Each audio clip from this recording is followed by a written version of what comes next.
بەناوی خوای گەورە سڵاوتان لەبێت بینەرانی بەڕێز و خۆشەویست 3 ساڵ تێپەڕ دەبێت بە سەربڕیاری حکومەتیێرێن بۆ سەپاندنی سیستەمی پاشەکەوت تاکو ئێستا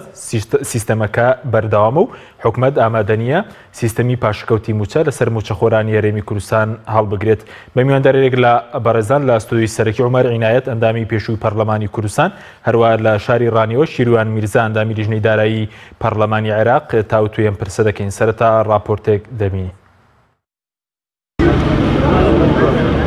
3 ساڵ بەسەر بڕیاری حکومەتی هەرێم بۆ سەپاندنی سیستەمی پاشەکەوت تێدەپەڕێت. تاوەکو ئێستاش حکومەت سیستەمەکەی هەڵنەوەشاندوێتەوە. لە 3 شوباتی 2016 حکومەتی هەرێم بڕیاری ژمارە 64 دەرکرد کە لە 7 خاڵ پێک هاتووە و تێدا بڕیار درا بە بڕینی موچەی موچەخۆرانی هەرێم. لە خاڵی پێنجی بڕیارەکەدا هاتووە لەگەڵ زیادبوونی داهات وەزارەتی دارایی هەرێم مانگانە چاوخشانەوە بە بڕی پاشەکەوتی موچەی فەرمانبەراندا دەکات. لەگەڵەوەی داهاتی هەرێمی کوردستان زیادی کردووە و هیچ پاساوێک نەماوە بۆ بەردەوامی سیستەمی پاشەکەوت، بەڵام حکومەتی هەرێم ئامادە نییە هەڵی بوەشێنێتەوە. ئەساسی ئەم لیستە لەسەردا ئەو داهاتانەیە کە بۆ هەرێمی کوردستان هەیە. بەپێی ئامارەکان داهاتی مانگانەی هەرێمی کوردستان ئێستا زیاترە لە 1 تریلیۆن دینار، لە کاتێکدا موچەی تەواوی موچەخۆران 897 ملیارد دینارە. سەرچاوەکانی داهاتی هەرێم بریتین لە داهاتی نەوت کە مانگانە زیاتر لە 600 ملیارد دینارە، بەڵام 378 ملیارد دینار بە وەزارەتی دارایی دەدرێت. داهاتی ناوخۆ 130 ملیارد دینارە و هاوکات لەمە دووە مانگانە بڕی 522 ملیارد دینار لە بەغداوە بۆ هەرێم دەنێردرێت. بە بڕوای شارەزانی بواری دارایی بە هەموو پێوەرێکە بێت، حکومەتی هەرێم کۆتایی بە سیستەمی پاشەکەوت بێنێت و لە ژێر هیچ پاساوێک نابێت درێژەی پێ بدرێت. بەردەوامی سیستەمی پاشەکەوتی موچە لە کاتێکدایە 3 ساڵ لەمەوبەر کاتێک بەرپرسانی حکومەتی هەرێم سیستەمەکەیان خستە بواری جێبەجێکردنەوە کۆمەڵێک پاساویان دەهێنایەوە. لەوانە دابەزینی نرخی 1 بەرمیل نەوت بۆ خوار $30 و شەڕی داعش و هاتنی ئاوەڕەکان، بەڵام ئێستا هیچ کامیان نەماون کەچی پاشەکەوت هەر درێژەی هەیە.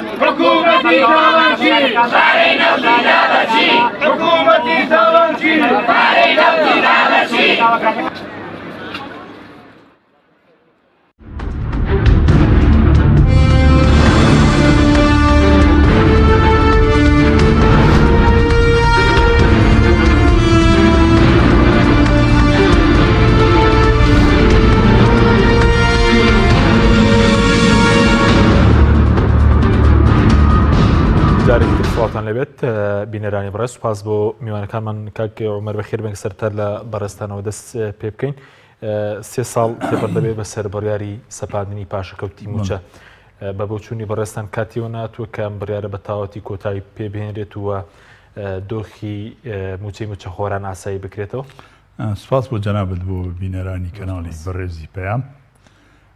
من پێم خۆشە جارە بگەڕێنەوە بۆ ئەوەی ئایا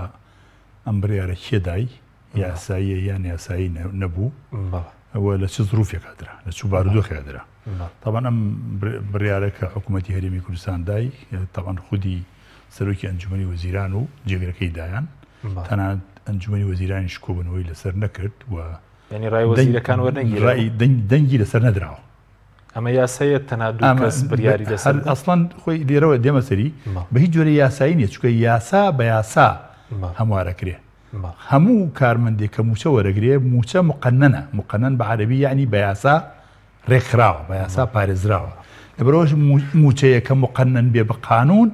بە بڕیارێکی سەرۆکی ئەنجومەنی وەزیران یا خودی هەموو ئەنجومەنی وەزیرانی ژەگەر کۆ بێتەوە ناتوان دەستکاری موچە هیچ کەسێ بکات. ینی بڕیارەکە بڕیارێکە 100% ئەگەر ئەنجومەنی وەزیرانیش کۆ بایەتەوە بڕیارێکی دەربکدایە بە کۆی دەنگیش بڕیار لەسەر بدایە، ئەو بڕیارێکی یاسایی بوو. سەرباری ئەوەش ئەنجومەنی وەزیران کۆ نەبووەتەوە، تەنها سەرۆکی ئەنجومەنی وەزیران بڕیارەکەی داوە لەگەڵ جێگری سەرۆکی ئەنجومەنی وەزیران ئەو کاتە ئەم بڕیارەدا و ئەم بڕیارە کەوتە بواری جێبەجێکردنەوە لە غیابی پەرلەمانە. کاتێک پەرلەمان دەرگاکانی داخرابوو، پەرلەمان داخرابوو و یەکێ لە هۆکارەکانی داخستنی پەرلەمان ئەو بوو کە ئەوان خۆیان ئینفراد بکەن بۆ ئەم جۆرە بڕیارانە، بۆ فرۆشتنی نەوت، بۆ پاشەکەوتکردنی موچە، بۆ ئەوەی کەس نەبێت لیان بپێچێتەوە. بەڵام پێشتر ڕەزامەندی ئێوەیان وەرگرت بۆکو پەرلەمانتاران بۆ نەوتی بۆ فرۆشتی نەوت بەسەر بەخۆوایە بە هیچ جۆرێ کۆبوونەوەی کرا لە گەڵ لیژنەکانە، دەنگی پەرلەمانی لەسەر نەدراوە و بە هیچ جۆرێ نەهاتووتە ناو پەرلەمانەوە بە ئێمە بڵێن ئێمە تەخویرکەن بۆ ئێمە بتوانین نەوت فرۆشی. ئەوە شتیوانە هاتوون کاتێ نێچیروان بارزانانی بەڕێز نێچیروان بارزانانی کە دێتە ناو پەرلەمانەوە لەگەڵ لیژن کۆمەڵێ لە سەرۆک فراکسیۆنەکان و کۆمەڵێ لە لیجانی پەیوەندیدار ئێمە ڕەخنەمەشمان لێگرت ئەوانەی کە لەگەڵی کۆبوونەوە هەمووی نەگەشتە 14-15 کەس ئەو 14-15 کەسە بوون کە ئەوان لەگەڵیان کۆبوونەوە ئەگیناوەکو پەرلەمان بە هیچ جۆر بەڵام کۆبوونەوە لەگەڵ ئەحزابەکانان کردبوو ئەحزابەکان پێم وایە تەوانیشی حزابی حیزب نییە حیزب بێت لە ڕێی پەرلەمانەوە بێت سیاستەکانی خۆی جێبەجێکا لە ناو دام و دەستگاکانی حکوومەتی هەرێمی کوردستانە دەسەڵاتی کوردیا وەک بە پەرلەمانیشەوە بە سەرۆکاتی هەرێمیشەوە بە ئەنجومەنی وەزیرانیشەوە بەڵام ئەوان هاتن کۆبوونیان لەگەڵ حیزبەکانە کرد و کۆبوونیان لەگەڵ لە ناو خۆیاندا کرد کە ئەوان ئێمە کێشەمان لەسەر ئەو نیە نەوت بفرۆشێ ئێستاش من پێم خۆشە حکوومەتی هەرێمی کوردستان هەر خۆی نەوت فرۆشێ لەوانەیە منێکی ژوان لەوانەیە کەوا دەنگ بەدا کە حکوومەتی هەرێمی کوردستان ئێستاش بمەوە بەندامی پەرلەمان دەنگم بەڵام کێشە لەوایە ئەم نەوتە فرۆشێ دەست چی ئەکەوێ داهاتەکەی ئەچێتە کوێ مثل باز جناب باسی پێش بەرنامەکە باسی وەزیری داراییت کرد وەزیری دارایی مەفروضە ئاگای لە دوافلسی داهات و ئەگەر خۆشی نا دەستگای وەزیری دارایی ئاگایان لە دوافلسی داهاتی خەرج و داهاتی هەرێمی کوردستان بێ بەڵام وەزیری دارایی سەوەکو بانقێک وایە مەبلەغی پارەی لەلایەن وەزارەتی سامانە سروشتەکانەوە بۆ دێ لەو پارەی کە ئەفرۆشێ وەزیری دارایی چەند جار لێ دوایندەوە دەڵێ 378 ملیار دینار لە پارەی نەوت دێتە وەزارەتی دارایی و دەیدەن بە موچە وەکو لیژنەی مشتریات وایە چۆن سەوەکو وەکو سەر وەزیری دارایی وەکو سەرۆکی لیژنەی مشتریات وایە سەرۆکی لیژنەی مشتریات مەبلەغی پارەی بۆیە ئەچێ بۆ لە بازار مەبلەغی پارەی پێ چ شتێک ڕێویێتەوە ئەمیش مەبلەغی پارەی بۆ دێ لە وەزارەتی سامانە سروشتەکانەوە یان لە بەغداوە بۆی دێ لێرە ئەوە دابەشەکە بەسەر وەزارەتەکانەوە لە بین بموچە ئەمە یان بە هەندێک مەشارێع بچوو بچووی سەکراوەتەوە و کۆمەڵە مەشارێکەوە ئەگینا وەزیری دارایی مەفروضە وەزیری دارایی وەزیری دارایی بەمانای ئیشی بەمانای کەلیمە ئەگەر بیەوێ ئیشی هەبێت پێویستە هیچ کەسێک جگە لەو ئەو پارەی نەوتەی کە ئەفرۆشێ هیچ کەسێک جگە لەو ئاگای لەو پارەی نەوتەی و ئێمە سندوقی داهاتنەوتەکانمان هەیە بۆ ئەم سندوقی داهاتنەوتەی کە ئێمە لە پەرلەمان وەکو قانون دەرمان کرد و بۆچی تەفعیلیان نەکرد تا ئێستاشی مەفروض بوو ئەو سندوقی داهاتنەوتەکە نەوتی و گازیەکان ئەو سندوقە تەفعیل بکرایە پارەکەی باتە ناو ئەو سندوقە لەژێر چاودێری بەڕێز وەزیری دارایی بێت بەڵام وەزیری دارایی ئێستا تەنها ئیشیەوەیە مەبلەغی پارە لە ئاشتی هەورامی وەرەگرێ لە بەڕێز ئاشتی هەورامی وەرەگرێ ئەویش تەحویلێکا بۆی ئەڵێ کاکە فەرمو بچۆ موچەی فەرمانبەران و پێداویستی فەرمانگەکانی هەرێمی کوردستانی لێ بدە ئەمە ئیشی سەرۆکی لیژنەیەکی مشتریات هەیە وەزیری داراییەکە ئەمە ئیشی وەزیری دارایی نیە وەزیری دارایی ئەگەر وەزیری دارایی بێ بەمانای کەلیمە ئەبێ ئاشتی هەورامی لە ڕووی تەکنیکیەوە بەرپرس بێ هەڵێنجانی نەوت و فرۆشتنی نەوت لە ڕووی فرۆشتنەکەیەوە فرۆشتنەکەی بەلای کەمەوە ئەبێ لای وەزیری دارایی بێ وەزیری دارایی فلس بە فلسی ئاگای لێ بێ بەڵام بەداخەوە بەس هەمان ئێستا وەزارەتی سامانە سروشتەکان ڕۆڵی وەزارەتی داراییش دەبینێت لە هەرێم خۆی کێشەکە کێشێکی زۆر قورسێ لە هەرێمی کوردستانە ئێستا ئەنجومەنی وەزیران من باسی ئەمانەی ڕابردووەکەم بامەی داهاتوو ناکەم نازانم چی لێ دێ بۆ لەمەوە بەڵام ئەوەی کە من بینیم ئەنجومەنی وەزیران هەیە لە هەرێمی کوردستانە بەڵام لە ئەنجومەنی وەزیران گەورەتر ئەنجومەنێکی پێڵێن ئەنجومەنی باڵای نەوت و گاز ئەمە لە ئەنجومەنی وەزیران گەورەترە لەویش گەورەتر هەیە پێڵێن ئەنجومەنی ڕوبەڕووبوونەوەی قەیرانەکان یعنی ئەمانن کە قەراری فعلی ئەدەن کار هەمویان بریتە لە سەرۆکی حکوومەت لەگەڵ جێگرەکەی لەگەڵ وەزیری دارایی لەگەڵ وەزیری پلاندانان لەگەڵ وەزیری سامانە سروشتەکان ئەم پێنج کەسە هەمەکارەیە لە هەرێمی کوردستانە ئەم پێنج کەسە وەزیرەکانیکە یعنی وەزیرەکانیکە حتا ئەو دەسەڵاتیان نەبووە کە بتوانن بودجەیەکی تایبەتی بێتە بۆ نمە وەزیری شارەوانی مەبلەغی پارەی پێ بدرێ بڵێ کاکەگیان بەپێی بەرنامەی کاری من ساڵی 2018 ئەمە بەرنامەی کاری منە ئەمە پرۆژەکانی منە ئەمە پارەم موچەمە ئەمە پارەی بودجەی ئیستیهلاکی منە ئەمەە پارەم پێویستە ئەم پارەیە بکۆ ڕقم حسابی تەحویلیکەن بۆ لای وەزیری دارایی بەڕقەمیش بێ مانگانە مەبلەغی پارە ئەگەر هەبێ بە هەمووی ئەگەر نەبێ مانگان تەمیل بکرێ ئەمەش نییە بۆ سەرفکردنی پارەی پرۆژەیەک پێویستە هەموو مانیەک ئەو مقاولە پرۆپۆزاڵەکە سلفەکە تەقدیم بکە سلفەی تەقدیم بکە وەزاری دارایی بێ هەموو مانیە موافقەتی وەزیری دارایی وەرگێ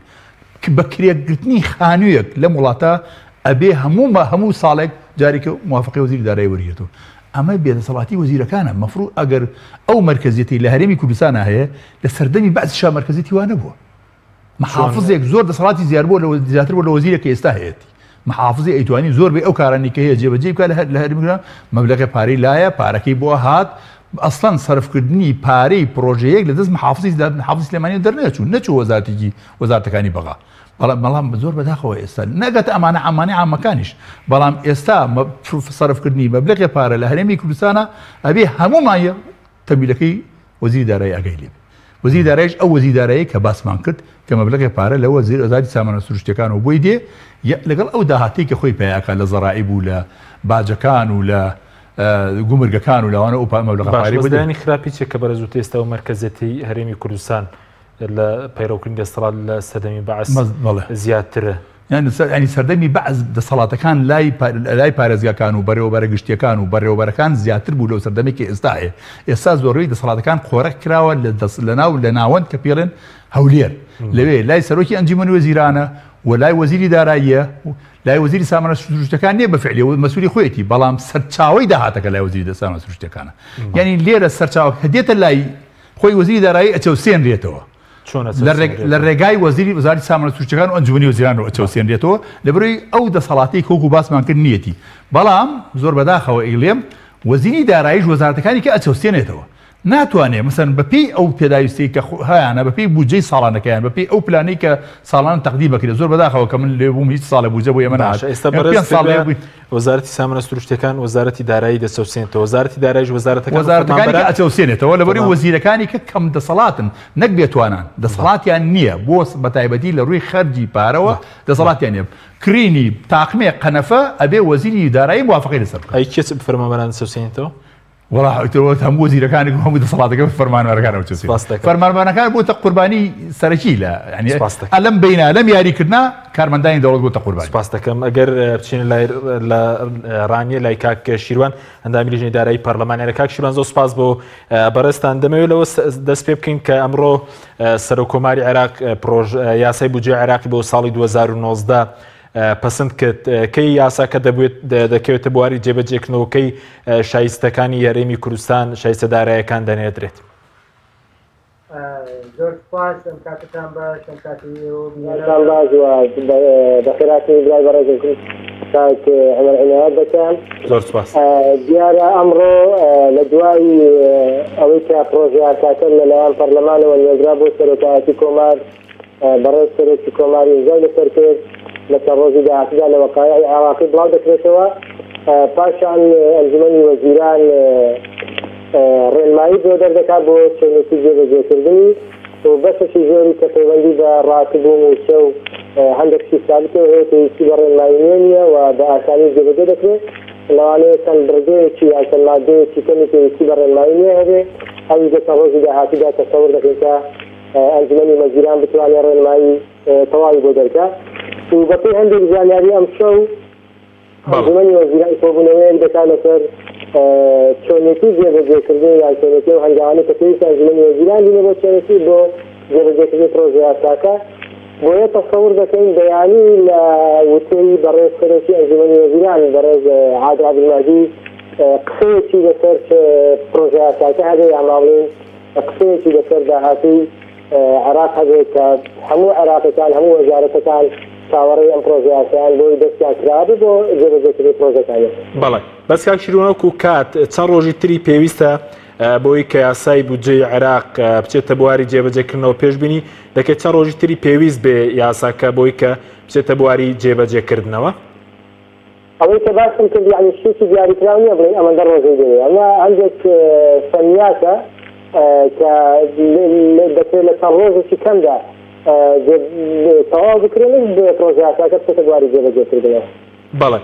ئەی سەبارەت بە شایستە داراییەکانی هەرێمی کوردستان پێشبینی بۆ مانگی 1 و 2 عێراق هیچ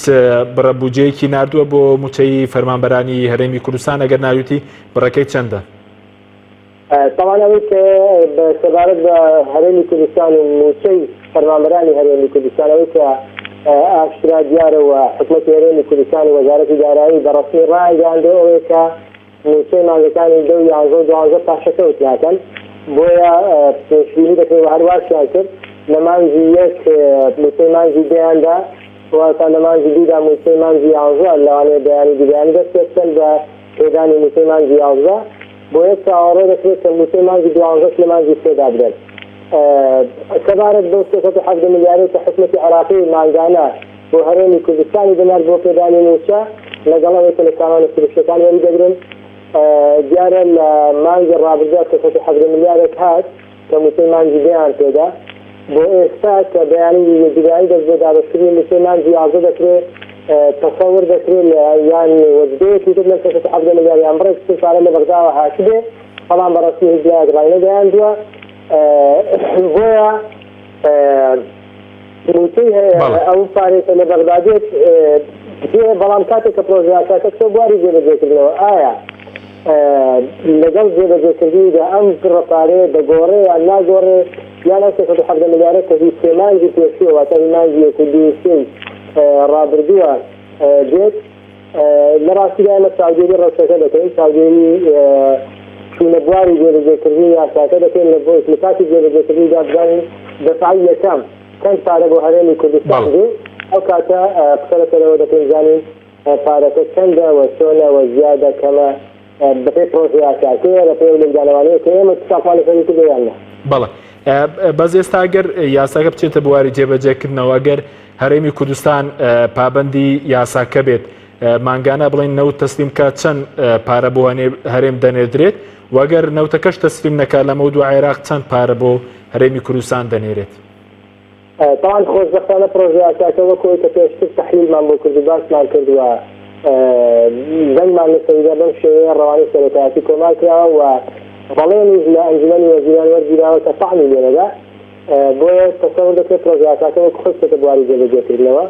ایسا هر وکو پیسی دی اگر لبردمی حکمتی هرینی کردستان ده وکو پرسیارت جناب اتباس کرد اگر حکمتی هرینی کردستان التزام که پروژه اساسا و تا روزانه فوق 50,000 برمیل نود لرگای سومو بفروشه اول نوع شایسته دارایەکانی هەموو بۆ دێ ئەم بە موسسەی فەرمانبەران تەشغیلی استثماری هەموو کە لە ساڵەکەیدا 9 تریلیۆن و 873 میلیارد دینارە و زائیدەن 816 میلیارد دیناری پێشمەرگەیە و چەند مەدخەلێکی دیکە چەند بابێکی دیکە تێدایە کە لەوێشەوە پلوسە بۆ بڵێن شایسته دارایەکانی هەرێمی کوردستان بە تێکڕایی دكاتره نزيكي 10 تريليون و 8 مليار دينار بلان خالق هيك باس لإنفاق فعلي دكا واتا حكومتي عراقي معنقانا بفعلي كنت تصرف دكا بشت لو يعني الحسين هريني كردستان بو خوي وهريني كردستان دكا بلان الراسي دا إما دوازة بوين شخص حوضة كما لنا بروجيات كذا نهيش لا لبر أوي تواني مال زيادة لا بلان لبر أوي دبوب بنماشي خراب بۆ ساڵانی داهاتی هیچ بنەمایەکی یاسایی نەبوو 12 بۆیە توانیمان ناوێن ئەگەر بەشێک لە شایستەدارایەکانی هەرێمی کوردستان بەو نسبەیە تەحدید کراوە ئێمە زۆر هەوڵماندا بیکەینە لانیتەن بیکەینە چواردە بەڵام نەکرا بەڵام کە ئەوە نەکرا 12 کەسمان نابردێت بۆیە مانگانە بڕێک پارە بۆ هەرێمی کوردستان بێت کە ئەگەر بڵێن ئەو 10 تریلیۆن و 8 میلیارد دینارە دابەتی 12 دەکا ئەوەندە پارە بۆ هەرێمی کوردستان دێت کەمتر زیاتر بەو شێوەیە بەڵام لە حاڵەتی پابەند نەبوونی هەرێمی کوردستان بەڕادەستکردنەوەی دواتە ئەگەر هاتو هەرێمی کوردستان بۆ خۆی سەربەخۆ نەوتی فرۆش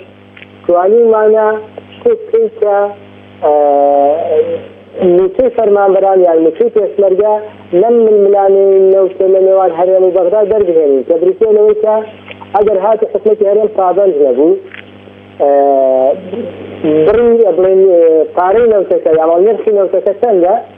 ئەوەی کە هەرێم تەسیری ناکات بڕی ئەم پارەیە لە حسەی هەرێم دەجێڕدرێتەوە ئەوەی تر بۆ موسسەی فەرمانبەران دەبێنرێت بە هەموو حسابەکان ئەوەی کە حسابمان کردووە 5 تریلیۆن و 100 میلیارد 110 میلیارد دینار دەکات پارەی نەوتەکە ئەوەی تر زیاتر لە 5 تریلیۆن و 700 میلیارد دینارە دەمێنێتەوە کە مانگانە بەپێی لێکدانەوەکانی ئێمە بەپێی ئەو قسانەی کە لەگەڵ هەموو لایەنە عێراقیەکان کردومانە لە نوێژەی دارایی لەگەڵ سەرۆکی پەرلەمان لەگەڵ وەزیری دارایی لەگەڵ هەموو ئەو لایەنانەی کە لە ڕاستیدا زۆرێک لە هاوکارمان بوون و زۆرێک لە گەیشتنی باشیان هەبوو بۆ وەزعی فەرمانبەرانی هەرێمی کوردستان بۆ چارەسەرکردنی ئەم درستە باس لەوە کراوە کە لەوانەیە مانگانە 522 میلیارد دینار کە دەکاتە نوچەی فەرمانبەران و نوچەی پێشمەرگە لە بەغدا بۆ هەرێمی کوردستان بێت بەڵێ سوپاس دەکەم دواتە گەڕێن و لایبەرە قسە لەسەرەوە دەکەین کایە کاتیەوە ناتوە گەرەو بڕە پارەی لە بەغداد هات سیستەمی پاشکەوتی موچە لا ببرێت دەگەرم و لای بەرزت کاک عومەر بەرزت پێشتر پرسیارم لێ کردی سەبات بۆی کە کاتیەوە ناتوەم بڕیارە هەڵبۆشێن تۆ سیستەمی پاشەکەوتەکە کە 3 ساڵ لەمەوبەر پەیڕەوکرا بێگومان کاتی هاتووە ئەو کارەکەشی وازەها ئەو کاتێک کە ئەم پاشەکەوتە فەرز کرا بەسەر کارمەندانی حکوومەتی هەرێمی کوردستانە ئەو کاتە نرخی نەوت گەشتن کەمتر لە $25 بۆ خەڵکیش تا حەدێک قەنەعەتی بۆ قسەیە کرد کە حکوومەت ئەو پارەی لە دەستانەماوە نرخی نەوت دابەزیوە بەڵام ئێستا نرخی نەوت $62 و ماوەیەکیش گەشتە $80 ئەگەر سەرنج دەیجارا بە $84 گەیشت ئێستا گرنگەوەی ئێستا 2.5 ئەو کاتەیە کە پاشەکەوتی کردی بڕیاری پاشەکەوتەکەی تیادراوە کەواتە هیچ مبەڕێ بەدەست حکوومەتی هەرێمی کوردستانەوە نەماوە پایی کۆمپانیەکانیش ئەتوانێت بدات و ئەو هەندێک لە قەرزەکانیشی لەگەڵی ئەتوانێت بداتەوە و ئەتوانێت پاشەکەوتی موچەش لەسەر فەرمانبەرانی هەرێمی کوردستان هەڵگرێ بەڵام بۆچی هەڵی ناگرێ ئەمە جۆرێکە لەو نایاسایی کە چۆن پاشەکەوتەکان فەرز کرد بە هەمان شێوە بە تۆپزیش بەردەوام بن لە پاشەکەوتەکە و ئەو کاتەش کە کرام کاک حەکیم یعنی زۆر وازیفم لەگەڵ جەنابەت بەڕاستی ئەگەر پەرلەمان لە ئارادا بواە ئەو یاسایە ئەو بریارە بۆ حکوومەتی هەرێمی کوردستان ناچۆتە سەر باشە بەڵام لێش پەرلەمانەکە کارەکرا و نەتانتوانی هەڵی پارلەمان کارەکە سادە فەرموو بریارەکە ئەو کاتە حکوومەت نەیەتوانی بیدا بۆی دەرناچوو بەڵام کاتێ حکوومەتێک کە گەورەتر بێ لە پەرلەمان وای لێ هاتی تر کە تۆ حکوومەت توانی پەرلەماندا بخات لە ڕێگای حیزبێکی سیاسیەوە کەواتە حکوومەتەکە گەورەتر بوو لە پەرلەمانەکە ئەو حکوومەتەی کە من متمانم پێداوە هاتووە دەرگای پەرلەمانەکەی لەبەسەر من داخستووە و بێدەنگی هەندێک لایانی سیاسی کە لەگەڵ ئێمە کاتی خۆی لەسەر یاسای سەرۆکایەتی هەرێم متفق بوون بێدەنگی ئەوان لەسەر دەرکردنی سەرۆکی پەرلەمان و وەزیرەکانی گۆڕان ئەمە جۆرێک لە ئۆکەیە بە برادرانی پارتی دموکراتی کوردستان کە ئێوە دەستان خۆش بێکارێکی باشتان کردووە ئەگینا برادرانی پارتی دموکراتی کوردستان بە تەسەوور و بۆچوونی من و بەپێی هەندێک زانیاری من ئەوان بە شێوەیەکی کاتی دەرگای پەرلەمانیان داخست بۆ چەند ڕۆژێک وەی هەندێک کێشە و گرفتی وەکو خۆیان باسییانە کرد کە ئەسڵ و ئەساسی نەبوو هەندێ ئەو ئاژاوانەی و بە حسابی خۆیان بە ناوی ئاژاوە ئەو ناڕەزایانەی کە لێرە هەبوو نەچێتە ناهۆلێرەوە على ئاساس ئێمە ئاژاوە دروستەکەین و ئەبێن ناهۆلێرەوە بەڵام ئەو ئەسڵ و ئەساسی نەبوو مۆزوع ئەوان هەدەفی سەرشیان ئەوە بوو کە دەستگایەک چاودێری حکوومەتەکەی ئەوانەکە ئەو دەستگایە کۆڵۆم بکرێت و فعلا توانێت کۆڵۆمیان کرد دەستگاکە وەزیرەکانی ئێمەشان ئیزندا و بێدەنگی لایەنە سیاسەکانی کە بەتایبەتی نیشتیمانی کوردستان لەو مۆزوعە ئۆکەی یا بە برادرانەی پارتی کە دەستان خۆش بێ پەرلەمانتان داخستووە بەوێ پەرلەمانیش ئێمە ئیشەکانی خۆمان جێبەجێ کە پەرلەمانی دەست بەکار بۆ تۆ بەڕێز دەڵێگەر کارابوویان نەتوانێت بڕیارەدە بەڵام دوای پەرلەمان دەست بەکار بوون و نشتان توانین بڕیاری حکوومەت هەڵبۆشێنن پەرلەمان کارە بۆیەوە دەستەی سەرۆکایەتێکی لە پارتی دیموکراتی کوردستان و یەکێتی نیشتیمانی کوردستانە بانکێشتی هەروەزیرێکیش لەلایەن ئەوانەوە بێ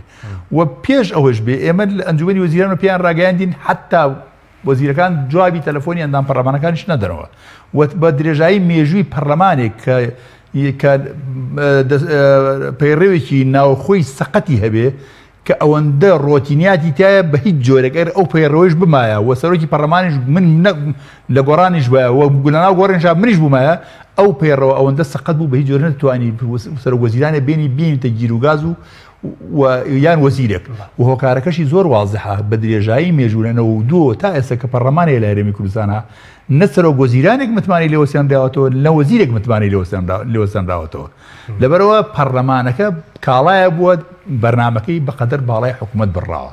خۆشبەختانە ئێمە لە ناو پەرلەمانی کوردستانە توانیمان تەوان من داوای لێ بردنەکە من بە خێراتنی کاک شیروانم نەکرد من لێرە قسەکەمە بڕم چکە من نەمزانی ئەو دێجەنا بووتی مسۆگەر نیە هاتنی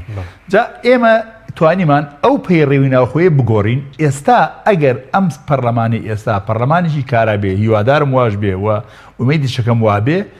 سەرۆکی ئەم سەرۆکاتی پەرلەمانی ئێستا و بەلگەڵ پەرلەمانتارە بەڕێزەکانە ئەتوانن ئەگەر وەزیرێک ئامادە نەبێت لە بەردەمیانە غیابیان بتوانن لێپێچینەوەی لەگەڵ بکەن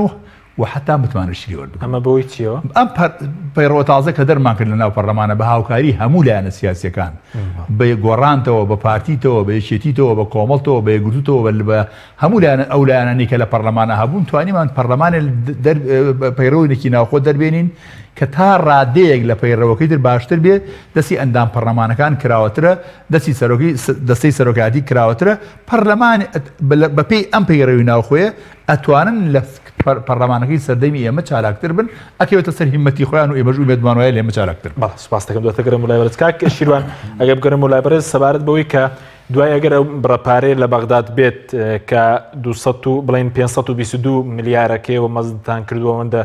لە بەغدادەوە بێدەگە هەرێم پابەندیش نەبێت پێ دوایە کاتی ئەوە هاتووە کە بە تەواوی و سیستەمی پاشەکەوتی موچە لا ببرێت؟ من طبعا لەسەر ئەوە چۆنێکی پاشەکەوتی موچە لابردنی دنیای باس لەوە بکەم کە حکومەتی هەرێمی کوردستان لە پێی ساڵی تەصریحێکی ڕەسمی خۆیان یعنی من ئەو قسەی کە ئێستا باسی دەکەم هی بەرپرسانی حکومەتی هەرێمی کوردستانە هەم لە وەزیری دارایی هەم لە وتەگەیزی ڕەسمی حکوومەت و هەم لە سەرۆکی حکوومەت کە بۆ لابردنی پاشەکەوتی موچە و هەڵگرتنی پاشەکەوتی پەیدانی موچەی تەواوەتی بە فەرمانبەران پێویستیان بە 150 ملیار دیناری تر هەیە. ئەگەر بە سادەیی حسابی بکەین ئەگەر ماگانە 520 ملیار دینار هات بۆ هەرێمی کوردستان لە بەغداوە 205 ملیار دیناری زیاترە لە 370 ملیارەکەی ساڵی 2018 تا ساڵی پاس. واتە زۆر بە ئاسانی دەتوانن پاشەکەوتی موچە لا ببەن و 50 ملیاری تری زیاد دەبێت بە هەر بە پێی ڕاگەیاندرا و تەصریحە ڕەسمیەکانی حکومەتی هەرێمی کوردستان. دوایە لە پەرلەمانی لە خولی پێشی پەرلەمانی کوردستان پرۆژەکەی ساکسازی کە هاتە پەرلەمان دەنگی شێتەزرا بەڵام بەداخەوە گەڕێنرایەوە بۆ حکومەتی جێبەجێ نەکرا بەهۆی اختلاف لەسەر یەک دوو بڕگەی بەپێی تەصریحی ڕەسمی حکومەتی هەرێمی کوردستان ئەم پرۆژەیەکە زیاتر لە 100 ملیار دینار بۆ هەرێمی کوردستان بۆ حکومەت دەگەڕێنێتەوە واتە بەجێیەکی دیکەدا ئێستا زیاتر لە 100 ملیار دینار بە هەدەر دەڕوا لە پێدانی موچە بە لە هەرێمی کوردستان. لەو کاتەدا دەکرێت تەمەنا دەکەم پەرلەمانی کوردستانی دەوزێترین کات دوای هەڵبژاردننی دەستەی سەرۆکایەتی دەست بەکاربوونی ئەم پرۆژەیەکە جارێکی دیکە بێنەوە پەرلەمان و دەنگی لەسەردەن بۆ ئەوەی بتوانین لەوێش داهاتێکی باش بۆ حکومەتی هەرێم بگەڕێتەوە کە لە ڕاستیدا ئێستا بە هەدەر دەڕوا. بۆیە لە دوای ئەم هەنگاوانە واتە کە 520 ملیار دینار لە بەغداوە هات بۆ هەرێم و فرۆشتی نەوتیش بەم شێوەیە بوو کە ئێستا هەرێمی کوردستان بۆ خۆیان باس لەوە دەکەن کە زیاتر لە 400,000 بەرمیل ڕۆژانە هەناردە دەکەن و ئەو پارەیەش لە بەغداوە بێتی ئەم پرۆژە ساکسازیەش نەک تەنها دەبێت پاشەکەوتی موچە لابن بەڵکو حکومەتی هەرێمی کوردستان بیر لە بەجارخستنەوەی کۆمەڵێک پرۆژەی استراتیژی گەورە بکاتەوە لە وڵاتدا و بە شێوەیەک لە شێوەکانی دڵنیایی داتە فەرمانبەران کە بۆ چۆنیەتی تێدانەوەی موچە پاشەکەوت کرا و فەوتاوەکان مەرجێ ئێستا هەمووی بە نەقدی بە پارەوی داتەوە بە فەرمانبەران بەڵام لانی کەم دڵنیایی داتە فەرمانبەران کە ئەم موچە فەوتاوانە ئەم موچە پاشەکەوت کراوانە ناخەوتێن و دەکاتە حسابی بانکی بە شێوەیەک لە شێوەکانی دڵنیایی داتە فەرمانبەرانی هەرێمی کوردستان. بۆیە ئێمە پێمان وایە هیچ سەهانەیەک بەدەست حکومەتی هەرێمی کوردستانەوە نامێنێ بۆ بەردەوامیدان بە پاشەکەوتی موچە و لە ڕاستیدا ئێمە چاودێری وەزعەکە بەوردی دەکەین هەم لە بەغدا هەم لێرە بۆ ئەوەی کە لەگەڵ یەکگەیشتنی یەکەم دەفعی ئەم پارەی کە لە بەغداوە دێت بۆ هەرێمی کوردستان ئەو کاتە بزانین بەرنامە و پلانی حکومەتی هەرێمی کوردستان شێنەوە بە دڵنیاییەوە ئەو کاتە ئێمە قسەی خۆمان دەبێت. بەڵێ سپاس دەکەین ناوبڕێکمانەیە دواتر دەگەڕێن و لای بەڕێستان بەڵێ بینەرانی بەڕێز ناوبڕێک و دەگەڕین وڵات. تۆپ ئارت تاکە بریکاری تۆڕی میدیایی کۆمەڵ بۆ دروستکردن و بڵاوکردنەوەی ڕیکلام. تۆپ ئارت فانسینێت خێراترین هێڵی ئینتەرنێت بە داوەلۆندی بێسنوور ئێستا لە خزمەت کڕیاراندایە. فانسینێت جۆرەها کارتی پڕکردنەوەی بۆ ئامادە کردوون کە سەرجەمیان داونلۆندیان بێ سنوورە بۆ ماڵ و شوێنە گشتیەکان. کارتی 9,000 دیناری بۆ ماوەی 1 هەفتە، کارتی 7,000 دیناری بۆ ماوەی 15 ڕۆژ، کارتی 30,000 دیناری بۆ ماوەی مانگێک، کارتی 40,000 دیناری بۆ ماوەی مانگێک و بە خێرایی زیاتر کە تایبەتە بە یاری ئۆنلاین. هێڵی فانسینێت لە ڕێگەی ئامێرێکی تایبەت کە لە سەرباندا دەنرێت وەردەگیرێت و لە ڕێگەی گێنەرێک بۆ ئامێری بڵاوکردنەوە لە ناو ماڵەکەت یان شوێنی کارەکەت کاری پێدەکرێت. ژمارەی تەلەفۆن 070 224 75 74 یان 050 194 36 37. فانسینێت. تۆپ ئارت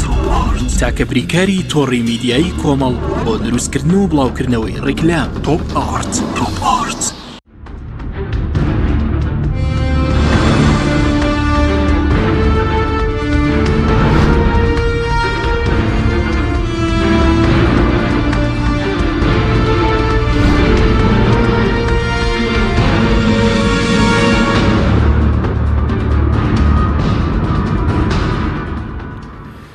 جارێکی تر سڵاتان لەبێت بینێرانی بەڕست کاومەر سەبارەت بەوەی کە بەڕست پێشتر باسیوت کرد کە باسی نهێنیەوەی کە بۆچی حکومەت هێرێم ئەم سیستەمە لا نابات نهێنیەکەی چییە؟ نهێنیەکەی هیچ پەیوەندێکی بە کەمی داهاتەوە ئێستا؟ بە تەسەوری من داهات کەم نییە ئێستا داهات هەچەند شەفاف نییە ئەنی ڕوون نییە بە تەواوی داهاتی نەوت چەنە داهاتی ناوخۆ بە تەواوی چەندە چەندی لەسەر حدودەکان قاچ و خوچەکرێت چەند کۆمپانیایی وهمی هەیە و کە لەوێ کارەکە و کە پێویست نییە یعنی خۆ ئێستا لەوانەیە لە هەرێمی کوردستانە حیزبەکان زەرەرمەند بوون حتا بە خودی پارتی وچێتیشەوە خەڵک زەرەرمەند بووە بەڵام کۆمەڵی خەڵک لە سای ئەم دەسەرۆت و سامانەی کە ڕژاوتە ناو هەرێمی کوردستانەوە یا وەکو نەوت هەڵێجیانراوە ئەو هەموو سەرمایه‌دارە گەورە دروست بوو خۆ خەڵک کێنەوانەی کە سوودمەند بە قەیرانی دەرەی خەڵک کۆمپانیەکانی سێبەری حیزبەکان بەتایبەتی کۆمپانیەکانی سێبەری پارتی وچێتی ئەوانە دەوڵەمەند بوون و ئێستا بوونەتە جێگرەوەی حکومەت من ئەگەر جۆرە شوبهاندنێ بکەم وەکو وایە مەسەن کەسێک دوکانێکی بچووکی داناوە لە تەنیش کۆمپانیایکی گەورە وردە وردە ئەم دوکانە بچووکە لە کۆمپانیەکە دەرەهێندێ ئەخرێتە سەر دوکانە بچووکەکە دوکانە بچووکە گەر حکومەت بێ ئەمەش عفوان دوکانە سوپەرمارکێتەکە حکومەت بێ دوکانە بچووکەکە کۆمپانیای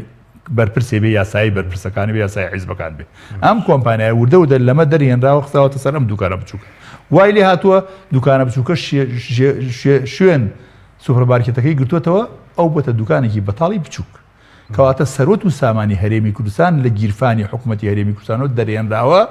مقدارێکی کەمی چۆتە گیرفانی فەرمانبەران و لەوێشەوە جارێکیکە لە گیرفانی فەرمانبەرانیشەوە هەندێکی ڕاستەوخۆ هەندێکی ناڕاستەخۆ لای حکوومەتەوە چۆتە گیرفانی ئەو سەرمایه‌دارانەی کە ئێستا لە هەرێمی زەوی و ژێر زەوی و هەوای هەرێمی کوردستانیان استیغلال کردووە بۆ ئەوی خۆیانی پێدەوڵەمەند بن و فعلا ئێستا دەیان کۆمپانیای ژێر سایی سەری بەرپرسەکانی هەرێمی کوردستان و حیزبە باڵا دەستەکانی ناو هەرێمی کوردستان بوونەتە ملیاردێر و مۆڵتی ملیاردێر لە هەرێمی کوردستانە بەڵام حکوومەتی هەرێمی کوردستان ئەوەیە من تۆ مناقەشەکەین ئێستا ئایا چۆن موجەی بۆ درێ حکوومەت ڕەوەندێ بەس باسی موچە بکە حکوومەت پرۆژەی هەیە حکوومەت پلانی گەورەتری هەیە حکوومەت ڕێخستنەوەی هەیە حکوومەت دروستکردنی سیستەمی هەیە ئەمان هەمووی پارەی ئەوێ تەنها ئێمە وامان لێ هاتووە ئێستا تەنها باسی موچە بکەین لەگەڵ حکوومەتی هەرێمی کوردستانە ئەگەر بەس باسی موچەشکەین کاکە ئێستا حکوومەتی هەرێمی کوردستان 38 بانک 4 مانگی کاملی فەرمانبەران قەرزارە 4 مانگی بە کۆی گشتی عفوان 7 بانک 4 مانگی ساڵی 2015 قەرزارە 4 مانگی ساڵی 2016 قەرزارە بە کۆی گشتی نزیکەی ئێستا 12 تریلیۆن پارەی فەرمانبەرانی حکوومەتی هەرێمی قەرزارە 12 تریلیۆن دینار و بەو پێی هەموو کارمەندێک بە قانون تعین بووە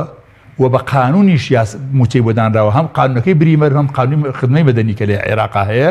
هەموو کارمەندێک ئەتوانێت دەعوا لەسەر لە یاسای لە محکەمەی ئیداری لە حکوومەتی سەر حکوومەتی هەرێمی کوردستان تۆمار بکە و داوای ئەو بڕەپارەی کە جەنابی کاکشیروان باسی کرد لە حکوومەتی بکاتەوە لەبەرەوە باشترین ڕێگا بۆ حکوومەتەوەیە ئەو یاسا چاکسازی کە هێنیان بۆ لای ئێمە لەو پەرلەمانە و دەریشمان کرد و مۆفەقیش بوون لە دەرکردنی تەنها کۆمەڵی خەڵکی ئەوانەی کە دوو موچە و سێ موچە و چوار موچیان وەرەگرت ئەوانە هاتن لە بەدەمی پەرلەمانە دەستیان کرد بە مزاهرەکردن بۆی ئەو یاسایە دەرنەچێ تۆ تەسەور کە مەسەن خانشینی پلە تایبەتەکان لە سەی هەشتاوە هێنراوە سەر سەی 50 مزاهرەیان کرد ئێستا پلەی تایبەت هەر لەسەر بە سەی هەشتا خانشی نەکرێت ئەو کەسانەی هاتن دژی ئەمە بوون دژی دوو موچەی و سێ موچەی و چوار موچەی بوون نانویست موچەکانی خۆیان بەردەوام بێ مزاهرەیان کرد کاریگەریان هەبوو لەسەر سەرۆکی پەرلەمان و جێگرەکەی زۆر بەداخەوە ئەوانی چوونە ژێر ئەو کاریگەریە یاساکەی کە ئێمە پەسەندمان کردو ناو پەرلەمانەوە و دەریش چوو ئەو 100 تریلیۆن دیناری کە جەنابی کاکشیروان باسێکە مانگانە ئەگەڕایەوە بۆ حکوومەتی هەرێمی کوردستان و ئیشتوانی یەکسەر پاشەکەوتەکەش دابرێ نانێژ ئەو 100 میلیارد دینار ئەو 100 میلیارد دینارەی کە مانگانە بۆیە بگەڕایەتەوە بۆ حکوومەتی هەرێمی کوردستان بەپێی ئەو یاسایی کە ئێمە پەسەندمان کردووە هاتن یاساکەیان گەڕانەوە و بە پەسەند نەکراوی هێشتیانەوە ئێستا ئەو یاسای ئەگەر دەربچوایە سوودێکی زۆر گەورەی ئەبوو بۆ حکوومەتی هەرێمی کوردستان و طبعا لە دوایشەوە بۆ خەڵکی هەرێمی کوردستان بەداخەوە یاساکان پێ دوای جارێکی تر چاوی بە پاشکەوتەکە بکەوێتەوە. من تەسەوری من هەموو کەس پێویستە ئەگەر لەو یاسایی ئێمە تێپانوان پەران بوو داوای ئەمان کردو و تەسبیتیشمان کرد کە هەموو کارمەندێکی دەوڵەت ئەبێ ڕقم حسابێکی بۆ بکرێتەوە لە بانقەکانە ئەو مەبلەغە پارە بچێتە سەر حسابەکەی تا ئەو کاتێ حکوومەتی هەرێمی کوردستان یان ئەو قەرزانەی کە حکوومەت لای خەڵک لای کەرماندەکەیەتی لە ڕێ ئەوە هەندێکی بداتەوە و تا ئەو کاتەشی تەسبیت بووە لە ناو پرۆژە یاساکە تا ئەو کاتەشیکە حکوومەت توانی ئەو کاتە هێواش بە دەفعات بۆی بگەڕێنەوە مڵکی خۆیەتی و بە هیچ جۆرە نابێ هیچ کارمەندێکی هەرێمی کوردستان واز لەو مەبلەغە پارەی خۆی بێنێ و بێ بخۆی بە خاوەنی ئەو مەبلەغە پارە بزانێت کە حکوومەت تەرنەیداتەوە ئەتوانێت لە ڕێگای دادگاوە ناڵم ئەگەر دەوڵەت بێ ئەگەر مؤسساتمان مؤسسات بێ کارمەندێکی دەوڵەت ئێستا ئەتوانێت بڕوا بڵێ کاکە گیانەمە قایمە معاشەکەی منە من ئەوە نەم هەیە لە ساڵی ئەوەنە و لە ساڵی 2016 من پارەم لێ ئەبڕێ لە ساڵی 2015 لە مانگی 9 2015 تا ئێستا من پارەم لێ ئەبڕێ ئەم پارانە هی منە من پێویستم پێێتی حکوومەتی هەرێمی کوردستان نامداتێ من داوامم کردووە ئەو لە حەقی من ئەرکی خۆم کێشاوە مافەکەی خۆم وەرنەگرتووە بە پێم لە محکەمە ئەتوانێت و پارەی بۆ خۆی تەسبیگات و وەرش بگەڕێن. سپاس دەکەم دەتەگرم بۆ لای بەرز کاک شیروانەگە بگەڕین و لای بەرزت سەبارەت بەوەی کە ئەگەر حکوومەتی هەرێم پابند بێت چەند لە بەغداوە موچەی بڵین بودجەی بۆ دێت ئایا بەشی تاوی موچە دەکا گەر نەوتەکەی تەسلیم کات و پابند بێت چکە ئێستا باز لەو دەکەی کە داهات هەرێم بۆی بەغداشەوە زیاتر لە تریلیۆنێک و 200 ملیار ئەوەندە لە بەغدادەوە دێ دەگەر حکوومەت خۆی پابندی یاساکە بێت بۆ خۆی ناتەسەوەر ناکەم بە یەک دەفعە ملیارێکی 200 ملیار دینار لە بەغداوە بێ چونکە بەداخەوە لە ساڵانی ڕابردوو مستەلاح حسراوەتە ناو پرۆژەکە بودجەیە کە باس لە ئینسافی فعلی دەکات. ئینسافی فعلی واتە مانگانە حکوومەتی عێراق لە سەرتاسەری عێراق چەند فەرق دەکات لە حسەی هەرێمی کوردستانی زەپەی ئەوە دەمێرێ ئەوەی کە هەرێمی کوردستان ساڵانە ماز لەوە دەکەن کە کاتێک مثلا حەبدەمان بۆ نەهاتووە مثلا هەمووی کەمتر بوو ئەوەندە بووە ئەوەندە نەبووە ئەوە بەشێکی زۆری پەیوەندی بەم ئینسافی فعلیەوە هەیە. طبعا زۆر جار لە خواروی عێراق لە ناوەڕاستی عێراق پارەیەکی زۆر گەڕاوەتەوە پرۆژە خزمەتگوزاریەکان نەکراوە یعنی ئیداریات بووە ڕۆتینیات زۆر بووە خزمەتگوزاری وەکو پێویست نەبووە ئەمە واتە فەرقلەکردنی ئەو پارەی کە بۆ خزمەتگوزاری دانراوە لە کۆتاییدا تەئسیر لە حسەی هەرێمی کوردستانیش دەکات. بۆیە یەک لەو خاڵانی کە حکومەتی هەرێمی کوردستان پێبینی لەسەر هەیە بە فعلیش حەقی خۆیەتی باس لە ئینفاقی فعلی دەکات. طبعا دەکرێت ئەمە بە زۆرێک لە ڕێککەوتن یعنی لەگەڵ بەغدا کارەکەر بکرێت لە ڕاستیدا هەموو ئەو ڕقەوانی کە باسمان کرد هەموو ئەمانە ڕقەمی حسابین دوجار ئەم ڕقەمە حسابیانە محکومن بە هەندێک پەیوەندی سیاسی کە لە نێوان هەرێم و حکومەتی اتحادیدا هەبێت بۆیە پێمان وایە هەتا پەیوەندیەکان لە نێوان هەرێم و بەغدا باشتر بن دەتوانین ئەم پەیوەندی باشانە استثمار کرد لە قازانجی هەرێمی کوردستان لە دوای جێبەجێبوونی کەوتنە بواری جێبەجێکردنی پرۆژەیە ئاکاتەوە من پێم وایە حکومەتی هەرێمی کوردستان هەنگاوی یەکەم دەبێ وەفدێکی باڵا و وەفدێکی خاوەن بڕیار وەفدێکی پی و شارەزا بنێرێ بۆ بەغدا و بە وردی لەگەڵ بەغدا دانیشێ بزانێ ئایا لە حاڵەتی پابەندبوونیدا بەغدا چی بۆ دەنێرێتی دەست دەکەوێت و لە حاڵەتی پابەند نەبوونیدا چی دەست دەکەوێت بۆی دڵنیا بێتەوە پاشان بڕیارێکی دروست بدا تحصیل حاصل لە کۆتاییدا حکومەتی هەرێمی کوردستان ئەوەیە کە چەندی دەست دەکەوێت ئێستا بە پێی پرۆژەی یاساکارێکی وا کراوە کە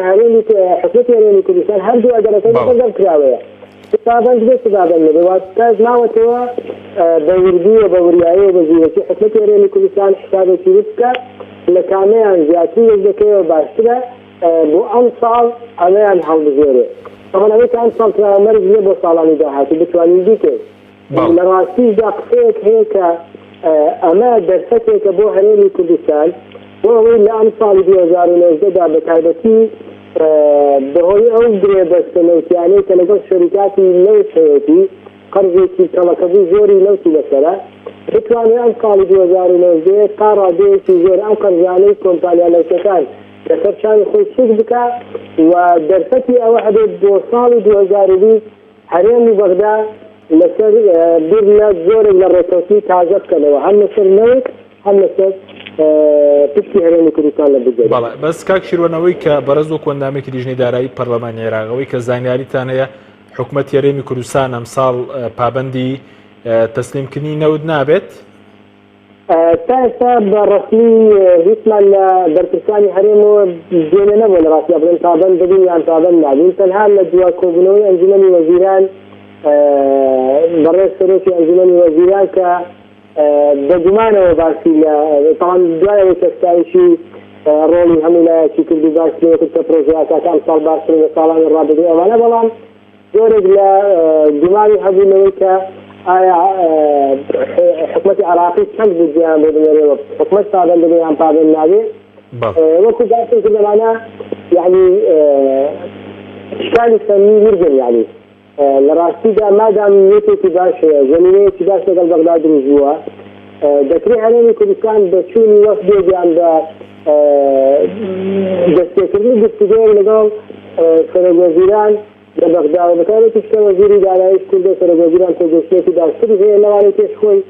و زەمینەکە هەر بارودۆخەکە بەگشتی جیاوازە لە پێش و پێم وایە دەکرێت هەرێم و بەغدا زۆرێک لە لێکتێگەیشتن یان ڕێکەوتنی باشە بێ لە نێوانیاندا، دوجار ئەمە بتوانین ئەم پەیوەندیە باشانە ئەم پرۆژەیە ئاسایە لە قازانجی فەرمانبەران و خەڵکی هەرێمی کوردستاندا بەکاربێنین. بەڵام جێوان لێ نەبووە حکومەتی هەرێمی کوردستان بە ڕەسمی ڕای بگەێنێ ئایا پابەند دەبێ یان پابەند نابێت. پێمان وایە ئەوانی چاوەڕێی چوونە بواری جێبەجێکردنی پرۆژە ئاساکە دەکەن، ئەو کاتە لەوانەیە یان ڕێی خۆیان بڵێن یان وەختێک بنێرن نازانێت هەرێمی کوردستان یازیچی. سوپاس دەکەم دواترەگە دەرفەتە بوو دەگەڕێم وڵای بەڕێزت پرسیارێک لە دەرەوەی تەورەکە سەبارەت بە هەرزانکردنی نرخی ئینتەرنێت لە عێراق ئایا کە بڕیار دراوە بۆچی لە هەرێم ناگرێتەوە دەگەڕێم وڵای بەڕێز کاومەر ئەگەر بگەڕێم وڵای بەڕێز سەبارەت بۆی کە ئەگەر حکوومەت سیستەمەکە لانەبات دەبێت هەڵوێستی خەڵک چی بێ مەسەلەن ئێستا کە بەڕێزوت ئێستا داهاتی هەرێم لەوە زیاترە کە بەشی موچەی تەواوی فەرمانبەر بکات. وڵایترەوە کەوێتە سەر ئەو خەباتە پەرلەمانی کە هەمانە ئەوانەی کە ئەچنە ناو پەرلەمانەوە ئێستا ئەبێ ئەوانە خەباتی زۆر بکەن هەوڵێکی زۆر بدەن کە حکوومەت پابەند بکەن بەوەی کەەوە پاشەکەوتی موچە لا بەرێ و تەنها وەکو باسم کرد مەسەلەن موچە نییە 2000 پرۆژە لە هەرێمی کوردستانە وەستاوە فەرمانکان زۆر بیان پەچیان کەوتووە بودجەی تەشغیلیان نییە ئەمانە هەمووی کۆمەڵێ مەوارەی پارن کە پێویستە مەسەن بۆ نمونە ئێستا زۆر بەڵێندەرەکان پارێکی زۆریان لای حکوومەتی هەرێمی کوردستانە ئەو پرۆژانەی کە پرۆژەی ئەو کۆمپانیانەی کە کۆمپانیای بەرپرسەکان نەبن مانگی لە سەدا دوی ئەو پارەی کە لای حکوومەتە وەرێگرن لە سەدا دوی پارەکە وەرەگرن، بەڵام من زانیاریم هەیە هەر لەم مانگە وەزارەتی دارایی لەولێکی لە بانکەکانی هەرێمی کوردستانە لە سەدا سەدی بۆ کۆمپانیایە کە بەرپرسێکی گەورەی لە پشتە کۆمپانیایەکی دەرمانە بۆی سەرف کردووە، بەڵام لە سەدا دوی بۆ ئەوانی کە سەرف بۆ کۆمپانیەکان کردووە. حکوومەت پارێکی زۆر قەرزارە، هی کۆمپانیەکانیش قەرزارە، هی مقاولەکانی ناوخۆت قەرزارە، هی کۆمپانیەکانی نەوتی قەرزارە. پێویستە بە پەلە هەوڵ بدەن میزانەیەک بنێرن بۆ پەرلەمانی کوردستان و ئەو میزانیە تەصدیق بکرێ و لە ئەو میزانە بە وردی ئەندام پەرلەمانە بەڕێزەکان لەوە تێبگەن داهاتی ڕئیسی ئێمە چەنە و من بێگومانم لەوەیەکە چەندە ینی کی ئاگاداری داهاتی هەرێمە شەفاف نییە واضح نیە وەکو ئەوەی کە هەیە 370 ملیارەکە لە بەغداوە دێ حکوومەت خۆی باسی ئەوەکە کە 378 میلیارد دینار داهاتی هەیە 130 میلیارد دینار داهاتی ناوخۆیە تەبەن 378 میلیارەکە هی نەوتە، بەڵام ئەو پارێکە ئیدا بە کۆمپانیەکان ئەو کۆمپانیانە چیان ئەم مەسئولانە ئایا تا چەند حیسایان هەیە لەگەڵ ئەو کۆمپانیانە ئەمە لەبەرەوە بە بۆچوونی من ئەو پەیوەندیانەی کە حکوومەتی هەرێمی کوردستان کەیەتی لەگەڵ تورکیا و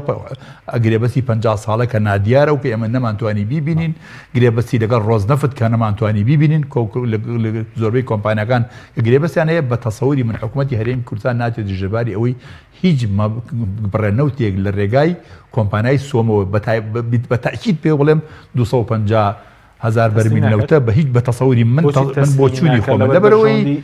لەبەرەوەی لە بەرژەوەندی ئەوان نییە، ئەوان لەلایەکی ئەو بەرپرسان ئەو حکوومەتی هەرێمی کوردستان بەر سەرۆکی ئەنجومەنی وەزیران و جێگرەکەی لەگەڵ وەزیری سامانە سروشتیەکان بیزات ئەم سێ کەسە لەگەڵ ڕۆزنەفت و لەگەڵ حکوومەتی تورکیا کۆبەڵێک گرێبەستیان هەیە کە ناتوان لەو گرێبەستانە بێنە دەرێ کە نەهات ناتوانانی بێنە دەرێ ناتوە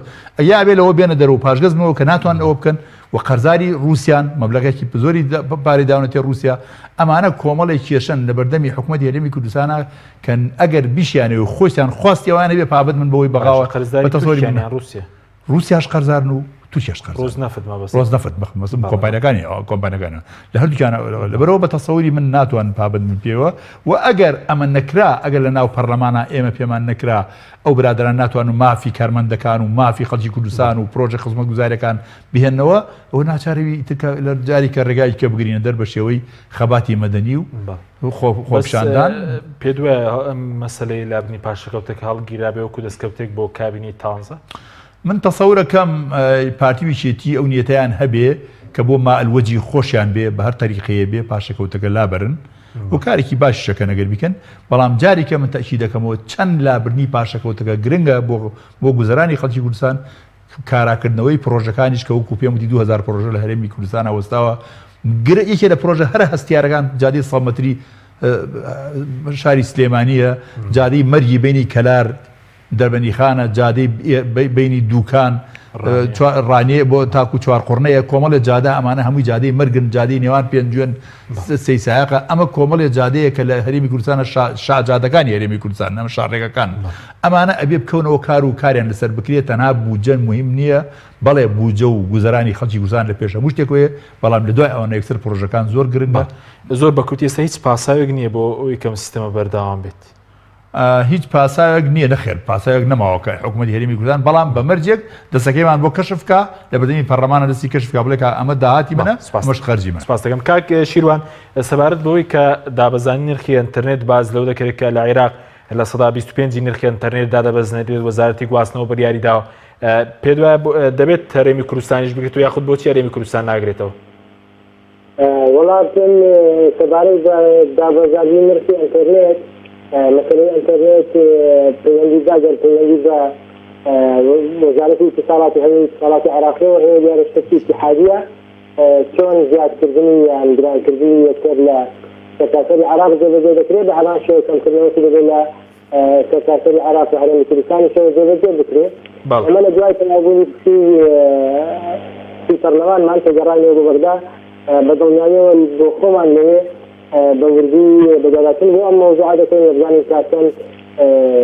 هەرێمی کوردستان پابەند دەکات بە دڵنیاییەوە ئەو کاتە حەقیقەتی سەردانەکان و بەداداتنەکانمان چی بۆ خەڵکی کوردستانی دەخێنە ڕێوە چی لە قازانجی خەڵکی کوردستانی بێ ئەوە دەکەین بەڵێ بەس بە کورتی لەناو یاسای بودجێ عێراقدا باسی نەکراوە ئەم دابزانی نرخی ئینتەرنێتە نا ئەمە پەیوەندی بە پرۆژە بودجێوە نیە نەخێر ئەمە بڕیارێکی وزارەتی اتصالات هەیە اتصالاتی عراقی نازانم یعنی هیچ پەیوەندی بە بودجێوە نەبوو نەخێر بەڵێ زۆر سپاس بۆ بەرز شیروان میزە ئەندامی لیژنەی دارایی پەرلەمانی عێراق کە لە شاری ڕانیەوە لەگەڵمان بووی ڕوا بەرز عومەر حاجی عنایەت ئەندامی پێش پەرلەمانی کوردستان کە لە ستودیۆی سەرەکی لەگەڵمان بووی سوپاس بۆ بینەرانی بەڕێز سوپاس بۆ هاوکارانم تا بەرنامێکی دیکە خواتەمەوە سپاس بۆ جەنابش.